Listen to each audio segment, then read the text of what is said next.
Hello friends, welcome to Flux kitchen. இன்னைக்கு நம்ம பருப்பு ரசம் செய்ய போறோம். வாங்க எப்படி செய்யறதுன்னு பார்க்கலாம். பருப்பு ரசம் செய்ய தேவையான இன்கிரீடியன்ஸ்: 1/2 டேபிள் ஸ்பூன் மஞ்சள்தூள், 1 டேபிள் ஸ்பூன் ஜீரகம், 1 டேபிள் ஸ்பூன் மிளகு, 2-3 டேபிள் ஸ்பூன் எண்ணெய், கொஞ்சம் தேவையான அளவு உப்பு, ஒரு பெரிய சைஸ் வெங்காயம், 4 பெரிய சைஸ் தக்காளி, கொஞ்சம் கொத்தமல்லி, கொஞ்சம் கருவேப்பிலை, 7 பல்லு பூண்டு, 2 காஞ்ச மிளகாய், கொஞ்சம் பெருங்காயம், துவரம் பருப்பு நான் 50 கிராம் எடுத்து ஊற வச்சிருக்கேன்.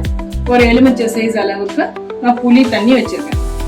வாங்க ஃப்ரெண்ட்ஸ் எப்படி செய்யறதுன்னு பார்க்கலாம். இப்போ ஒரு குக்கர்ல நான் 50 கிராம் துவரம் பருப்பு எடுத்துருக்கேன், அது போட்டுக்கலாம். அது கூட நான் ஒரு பெரிய சைஸ் வெங்காயம் எடுத்திருக்கேன், அதுவும் போட்டுக்கலாம். 4 பெரிய சைஸ் தக்காளியை கட் பண்ணி வச்சிருக்கேன், அதையும் போட்டுக்கலாம். 1/2 டேபிள் ஸ்பூன் மஞ்சள் தூள், அதையும் போட்டுக்கலாம். ஒரு டம்ளர் தண்ணி போட்டுக்கலாம். இப்போ குக்கர் மூடி ஒரு 5 விசில் கொடுத்து ஓபன் பண்ணி பார்க்கலாம். வாங்க இப்போ ஸ்டவ் பற்ற வச்சுக்கலாம். இப்போ பருப்பு வேகிற வரைக்கும் நம்ம ரசத்துக்கான தேவையான பொருட்களை அரைச்சிக்கலாம். ஒரு ஜார்ல, மிக்சி ஜார்ல 1 டேபிள் ஸ்பூன் சீரகம், 1 டேபிள் ஸ்பூன் மிளகு,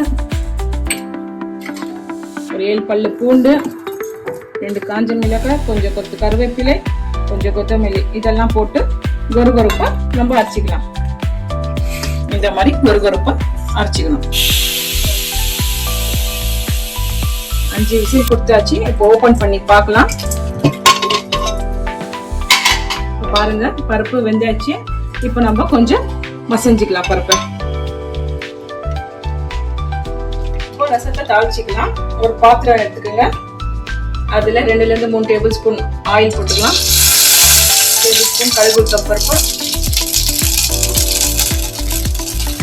கொஞ்சம் கருவேப்பிலை,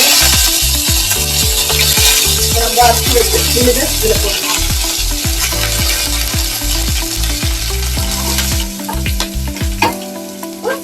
கொஞ்சம் மஞ்சள் தூள் போட்டுக்கலாம்.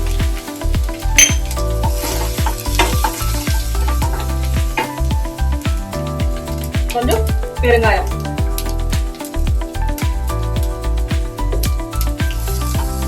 மசிஞ்சு வச்ச பருப்பு இதுல சேர்த்துக்கலாம்.